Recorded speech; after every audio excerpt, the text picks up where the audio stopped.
अस्सलाम-ओ-अलैकुम दोस्तों, आज हम खेलने हैं गेटिंग ओवर इट। तो ये वीडियो बहुत मज़े की है, तो ज़रूर एंड तक देखिएगा। शुक्रिया।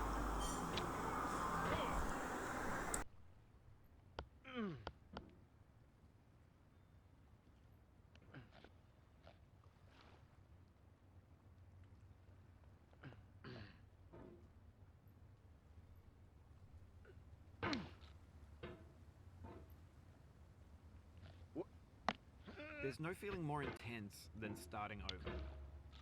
If you deleted your homework the day before it was due, as I have, or if you left your wallet at home and you have to go back after spending an hour in the commute. If you won some money at the casino and then put all your winnings on red but it came up black. If you got your best shirt dry cleaned before a wedding and then immediately dropped food on it.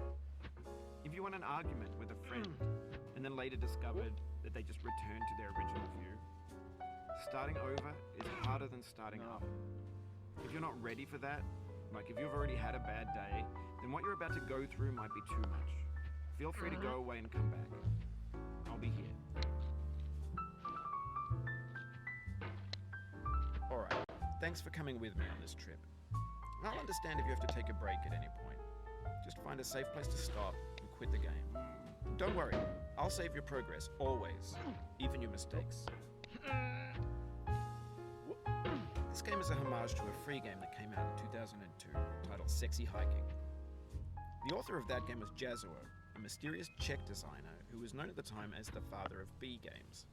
And B games are rough assemblages of found objects. Designers slap them together very quickly and freely, and they're often too rough and unfriendly to gain much of a following. They're built more for the joy of building them than as polished products. In a certain way, Sexy Hiking is the perfect embodiment of a B game. It's built almost entirely out of found and recycled parts, and it's one of the most unusual and unfriendly games of its time. In it, your task is simply to drag yourself up a mountain with a hammer.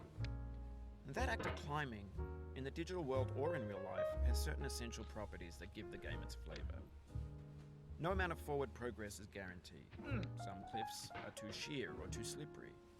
And the player is constantly, unremittingly in danger of falling and losing everything. Anyway, when you start Sexy Hiking, you're standing next to this dead tree that blocks the way to the entire rest of the game. It might take you an hour to get over that tree, and a lot of people never got past it. You prod and you poke at it, exploring the limits of your reach and your strength, trying to find a way up and over. And there's a sense of truth in that lack of compromise. Most obstacles in video game worlds are fake. You can be completely confident in your ability to get through them once you have the correct method or the correct equipment or just by spending enough time. In that sense, every pixelated obstacle in Sexy Hiking is real. The obstacles in Sexy Hiking are unyielding, and that makes the game uniquely frustrating. But I'm not sure Jazzuo intended to make a frustrating game. The frustration is just essential to the act of climbing, and it's authentic to the process of building a game about climbing. A funny thing happened to me as I was building this mountain. I'd have an idea for a new obstacle, and I'd build it, test it, and it would usually turn out to be unreasonably hard. But I couldn't bring myself to make it easier. It already felt like my inability to get past the new obstacle was my fault as a player rather than as a builder. Imaginary mountains build themselves from our efforts to climb them, and it's our repeated attempts to reach the summit that turns those mountains into something real. When you're building a video game world, you're building with ideas, and that can be like working with quickset cement. You mold your ideas into a certain shape that can be played with, and in the process of playing with them, they begin to harden and set until they're immutable, like rock. And at that point, you can't change the world. Not without breaking it into pieces and starting fresh with new ideas.